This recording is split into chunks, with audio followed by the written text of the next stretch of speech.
O Brasil assumiu o compromisso de reduzir 43% das emissões de carbono até 2030. Desde então, o tema economia de baixo carbono vem ocupando a pauta de debates de governos, sociedade e empresas.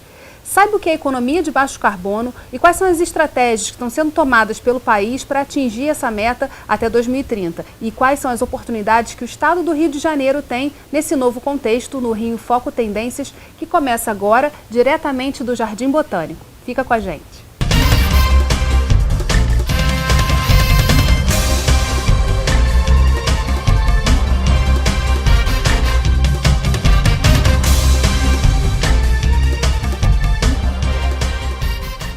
O Rio em Foco entrevista o presidente do Jardim Botânico, Sérgio Bessermann. A economia de baixo carbono se fundamenta em um modelo em que indústrias e setores produtivos buscam minimizar as emissões de gases de efeito estufa. Nos próximos 15 anos, há muitos desafios a serem vencidos. Vamos ver na matéria. Economia de baixo carbono, as energias do futuro e os desafios da cidade. Esse foi tema do debate realizado no Parque Tecnológico da Universidade Federal do Rio de Janeiro.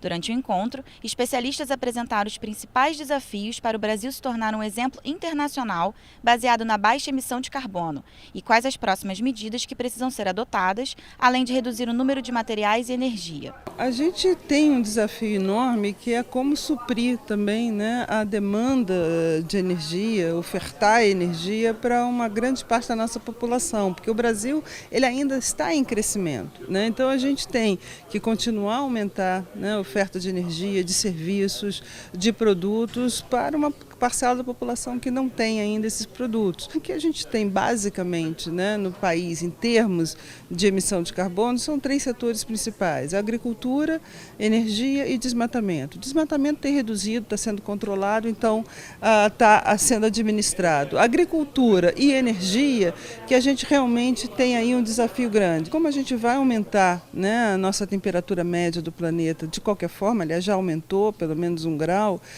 isso implica não apenas reduzir as emissões de carbono, que é a mitigação, mas também implica em estratégias de adaptação. Segundo o professor do Instituto de Economia da UFRJ, Edmar de Almeida, as indústrias de óleo e gás ainda têm um longo caminho a percorrer. Faltam políticas petrolíferas que impulsionem esse processo de transição energética. A transição energética que está acontecendo nesse momento, que foi acordada na COP21, ela ainda é muito lenta, no sentido de que ela tem uma agenda de mudanças tecnológicas e regulatórias ainda muito difícil, o que significa que se mantivermos o status quo dos acordos atuais, ainda teremos uma transição que vai levar muitas décadas, para muito além de 2040.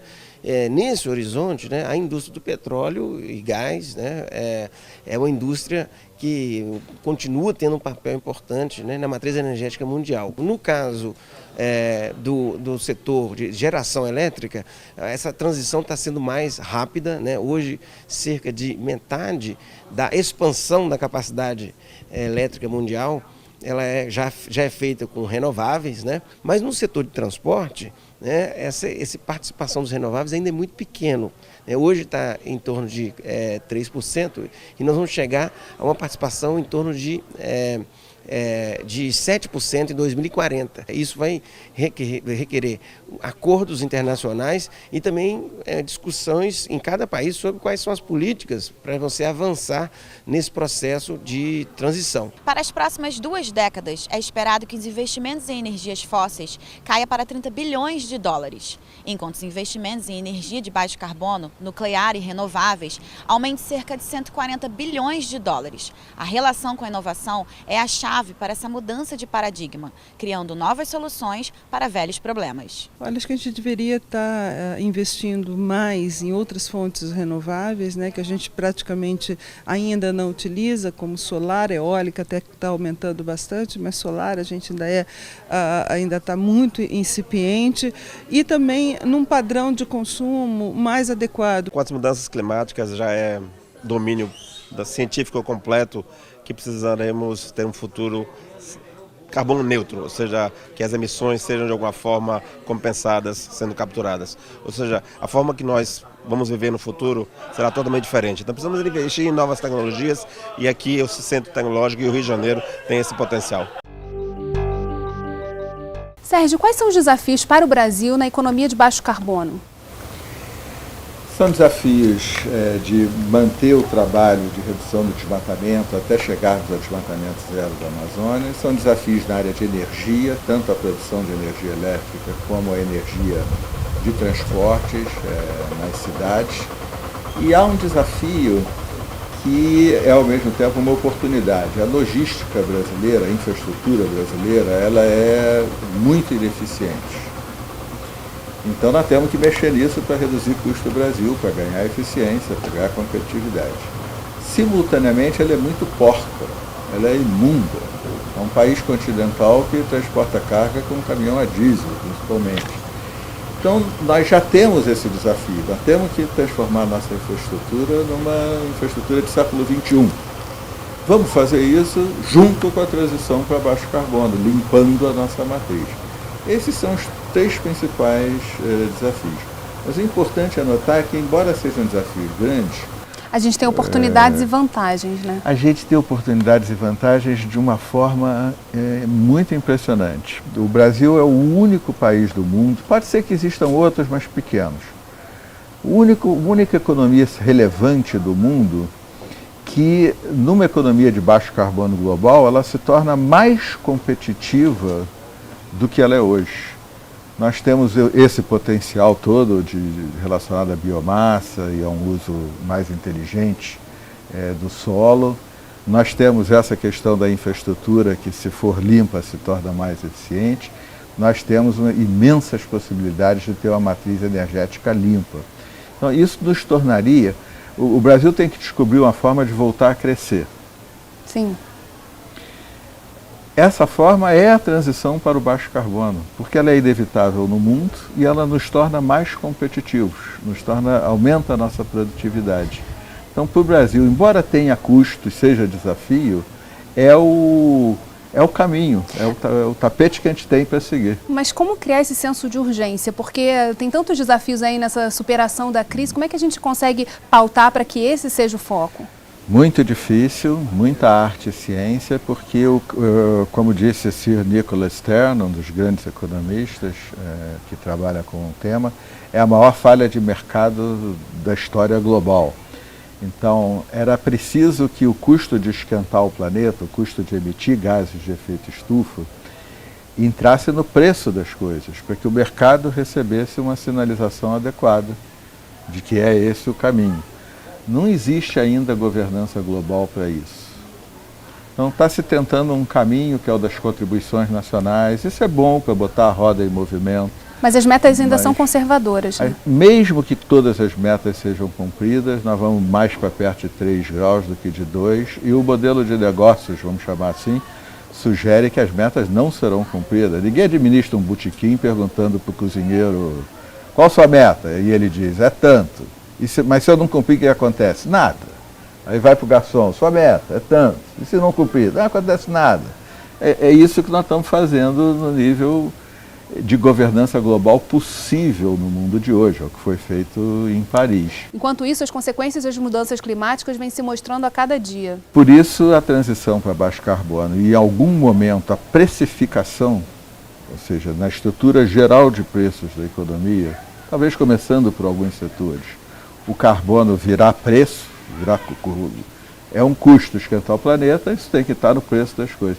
É inevitável, porque na medida que o aquecimento global, que a temperatura média do planeta vai avançando, os custos decorrentes de eventos climáticos extremos, perdas agrícolas, conflitos sociais, vão entrando na conta, e de guerra e de genocídio vão se avolumando de tal forma que quanto mais nós nos atrasarmos para uma ação eficiente na luta contra o aquecimento global, mais acelerado isso terá que ocorrer. Caso contrário, ao invés de 2, que é a meta, 2,7, que é a soma das contribuições nacionais, nós iremos infalivelmente para 3, 4, 5. Isso parece pouco, mas assim, 2 é o limite do perigo. Então não faça aquela curva a mais de 100 km por hora, porque você vai cair da ribanceira. 3 é 50% acima. Significa que nós vamos fazer a curva a 150 km por hora. A população mundial não vai aceitar isso. E é muito risco, né? É muito risco, é muito elevado. Os custos chegam antes, não precisa tudo na média subir. Um evento extremo já faz. O mar vai subindo devagarinho. Um dia a média terá subido meio metro, mas muito antes disso, uma ressaca já pegou os 10 centímetros que o mar subiu e transformou num desastre em alguma grande cidade do planeta. Então, em algum momento, a economia de baixo carbono se tornará inevitável. Caso contrário, custos, como você disse, serão muito exagerados. Para o Brasil, essa é uma boa aposta. É uma aposta, pode ser que o mundo prefira arder, mas essa é uma excelente aposta, porque nos coloca numa inserção competitiva na economia global. A gente vai mergulhar na precificação do carbono no próximo bloco com a socióloga e ambientalista Aspásia Camargo. Fica aí.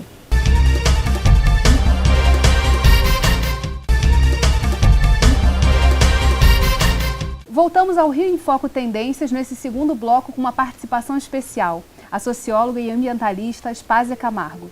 Tudo bem, Aspásia? Tudo bem, prazer estar com você. Aqui.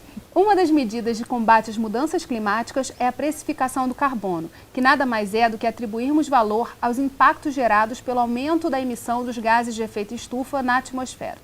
Para precificar é preciso medir as emissões. Como está o Brasil nesse quesito? Eu acho que o Brasil está muito bem porque ele tem equipes muito competentes fazendo isso. Primeiro o INPE, depois a COP, que está monitorando essa parte da energia, e uma infinidade de técnicos espalhados aí pelo Brasil inteiro, inclusive vários deles no IPCC mesmo, quer dizer, que no coração da convenção, da Conferência de Mudanças Climáticas. Então, eu acho que estamos bem.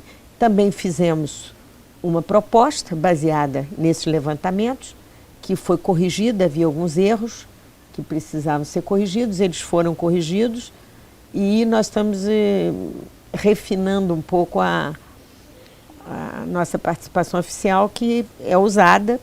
Eu acho que a crise até ajudou, porque como nós estamos consumindo menos energia, isso também animou um pouco, né? Mas, visivelmente, nós temos aí 3 pacotes para resolver. Um pacote que é o do desmatamento, que tem dado ao Brasil um conforto internacional muito grande, mas que também tem a desvantagem de ser um pacote ilegal, né? Porque o desmatamento é uma medida ilegal que tem que ser punida pela lei. Então, enquanto nós tivermos essa redução em curso, nós levamos essa vantagem de ter o conforto de ter um bom desempenho. E o segundo pacote é o uso da terra, que o setor agrícola brasileiro, inclusive o de exportação, assumiu até como uma forma de garantir a sua competitividade internacional, Embrapa e tudo isso. Então, nós podemos fazer um bom trabalho nessa área. E a terceira é a energia, transporte, tudo que diz respeito à energia. E que é realmente o carro-chefe das mudanças climáticas. No mundo inteiro, a energia é o grande problema. E nós temos vantagens competitivas, comparativas também, por ter aí o sol a nosso favor. Nós temos, mas não usamos, né? Exatamente, isso foi falta terrível. Investimento, né? Isso foi terrível, porque nós temos também uma participação muito grande da água, né? Das hidrelétricas, que também nos deu um conforto histórico extraordinário, mas isso está acabando e nós estamos, de fato, sujando o nosso modelo energético. Ultimamente é o que nós fizemos. E o que é mais grave, nós viramos de costa para eólica, para solar e corrigimos a tempo. Agora estamos começando a levar mais seriamente essas duas variáveis que são privilegiadas no Brasil, tanto o vento quanto o sol, né, que nós usamos muito mal. Então, eu acho que a própria evolução internacional, o uso do carro elétrico, que já é uma realidade em vários países e que a partir de 2020, 2022 vai ser quase que exclusivo, isso é um exemplo para o Brasil. E, sobretudo, eu tenho me batido muito pela questão do transporte de massa, o metrô, porque, na verdade, é muito bom quando você tem um tema popular como é hoje, né? A pauta em defesa do metrô, e que junta as duas coisas, né? Junta o abatimento das emissões e junta o conforto da população. Aí ficamos perfeitos. Todo esse debate sobre mobilidade ajudou muito a impulsionar a discussão. Sem dúvida, e eu acho que nós devemos levar isso mais a sério, porque eu vejo que nós estamos num momento de grande mudança. A primeira é que, com a Conferência de Paris, cabe agora aumentar a consciência das pessoas sobre os fatos pequenos da vida que têm esses efeitos tão catastróficos. Eu acho que essa consciência não pode ser mais a do terrorismo.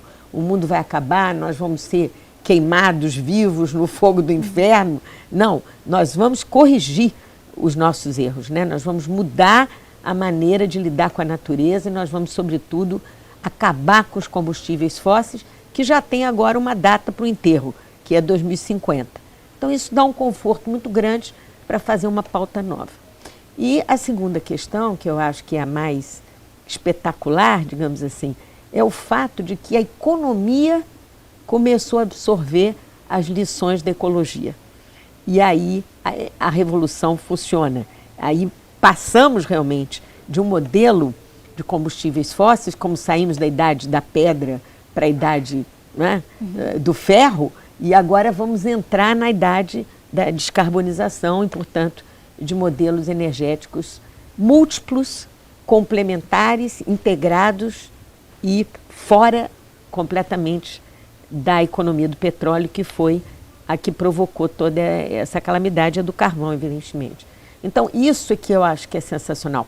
E aí nós vemos que, graças ao Brasil, nós tivemos avanços no Acordo de Paris, que o artigo 109, que é quase a conclusão do acordo, fala no valor econômico, social e ambiental da descarbonização.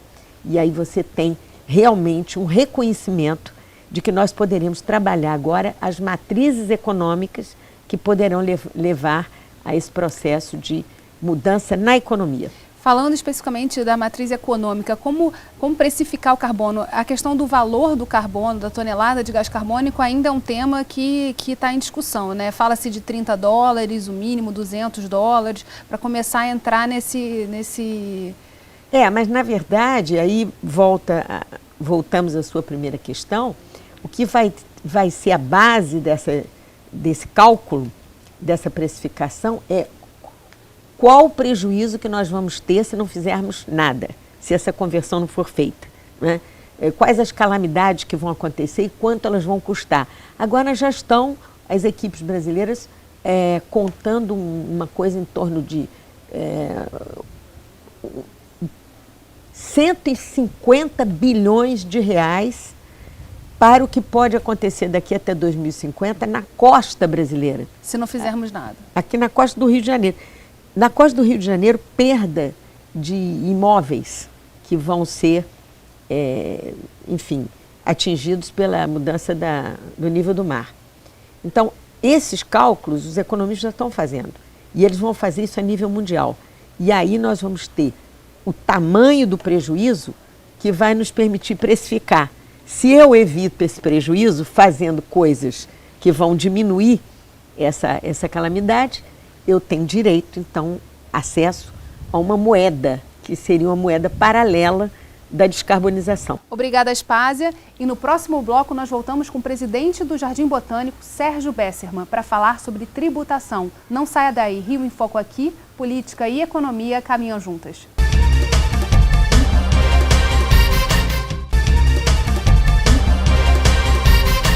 Estamos de volta com o presidente do Jardim Botânico, Sérgio Bessermann, só que dessa vez para falar sobre como a tributação pode contribuir com a agenda climática do país. Nós entrevistamos o economista Bernard Api, que falou sobre o tema. Vamos ouvir. A discussão sobre tributação de carbono no Brasil costuma olhar só para o lado do impacto negativo.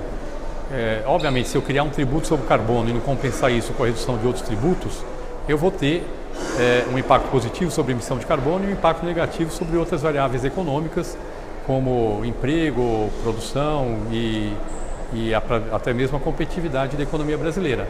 Agora, se a tributação de carbono vier compensada por uma redução de outros tributos no mesmo montante, e se essa redução de tributos foi feita de forma inteligente, é bem possível que o impacto econômico seja positivo e não negativo. Eu vou ter impacto positivo do ponto de vista ambiental e vou ter um impacto positivo do ponto de vista de geração de emprego, de renda e, inclusive, eu consigo neutralizar o efeito sobre a competitividade da economia brasileira se eu fizer de forma inteligente. Portanto, o que é importante nessa discussão é entender que a tributação do carbono não tem como objetivo aumentar a carga tributária. Ela tem como objetivo desestimular a emissão de carbono e mudar o consumo da economia brasileira para produtos menos intensivos em carbonos. Se ela for feita junta com a redução de outros tributos e for feita de forma inteligente, o impacto provavelmente é positivo em todos os sentidos.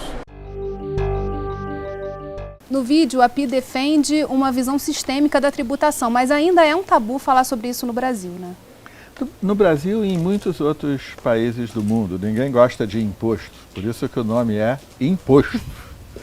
Agora, o economista Bernardo Apib, meu colega, eu sou economista, está corretíssimo.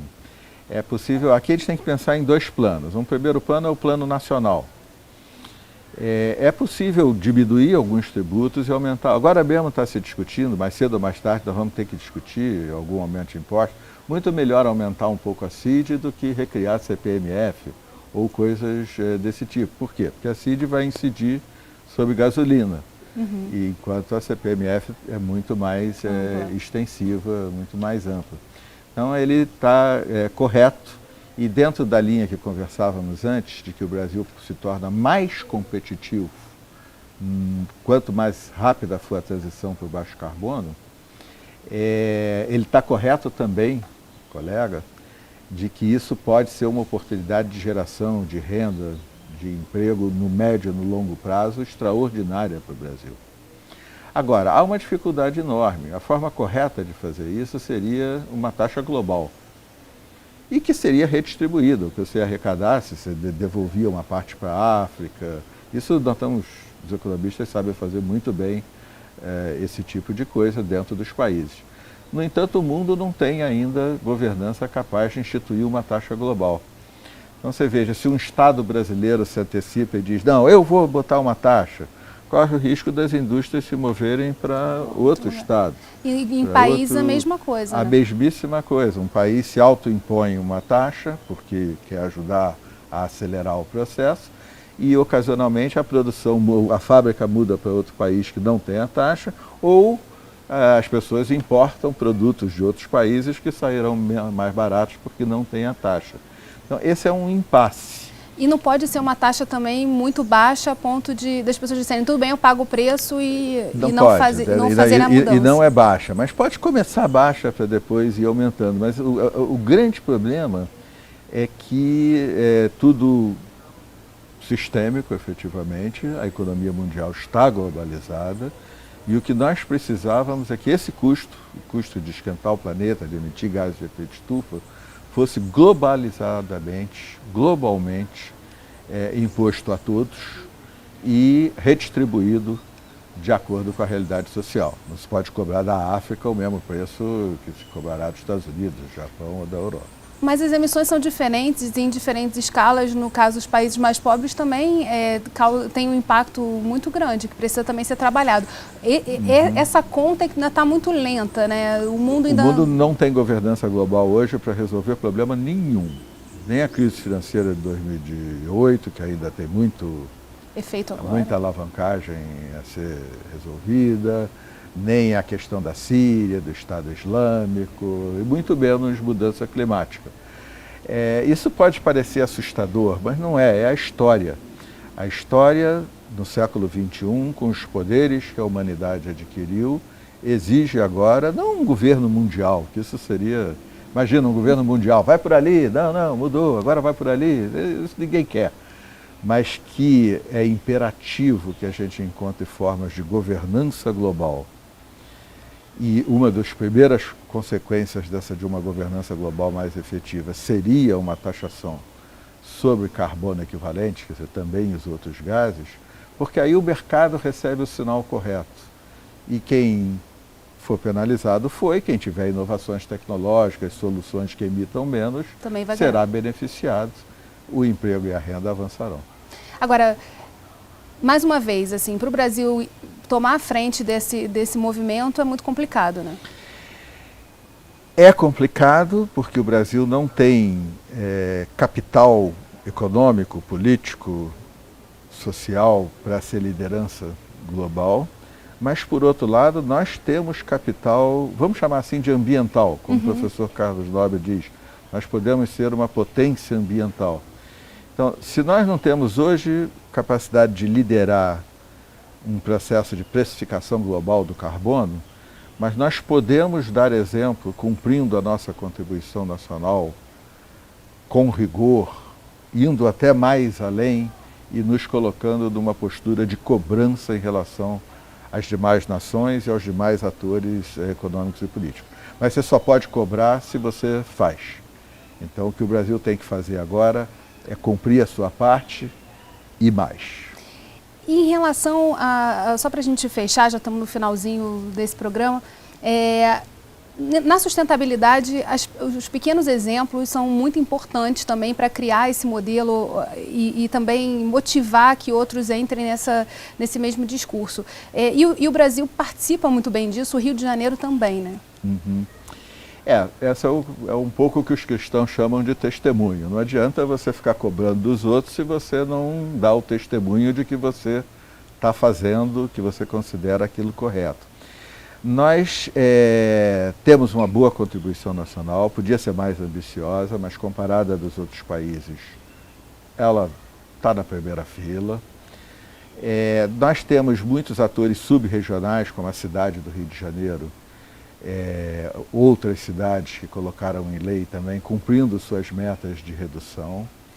Acho que podemos avançar, porque a questão energética do setor de transportes poderia ser regulamentada na direção de baixo carbono, ou seja, em algum momento todos os ônibus serem elétricos.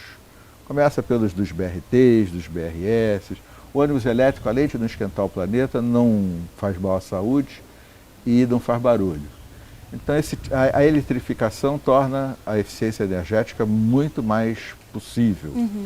Então, nós, nessa área de transporte urbano e transporte de cargas, transporte de cargas pensando mais em logística, mais navegação de cabotagem, mais hidrovia, ferrovia, nós poderíamos ser mais ambiciosos. Ganhar velocidade nesse processo. E do ponto de vista de cada indivíduo, a sua contribuição é muito importante, tanto no testemunho, tanto fazendo eficiência energética, economia de água, um consumo que não seja ostentatório, um consumo consciente no sentido de consumir o que precisa, o que é bom, mas também fazendo política.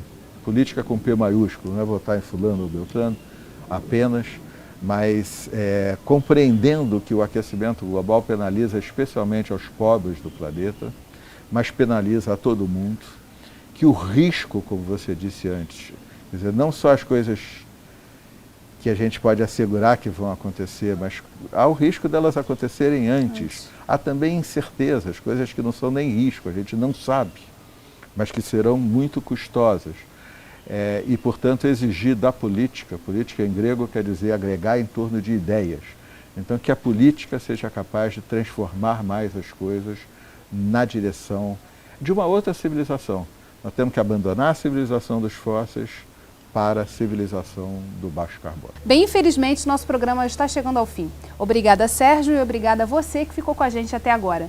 O Rio em Foco quer saber a sua opinião. Escreve pra gente. Tem algum assunto que você queira ver discutido aqui? Envie sua sugestão para rioemfoco@lerj.rj.gov.br ou para o nosso WhatsApp 21 98990 4709. E se você quiser acompanhar os nossos debates, acesse a nossa página na internet www.querodiscutirmeuestado.rj.gov.br ou pelas nossas redes sociais, Facebook, Twitter e Instagram. Pode acessar também esse programa pelo www.youtube.com/alerjtv. TV Alerj, o canal do povo fluminense. Até a próxima.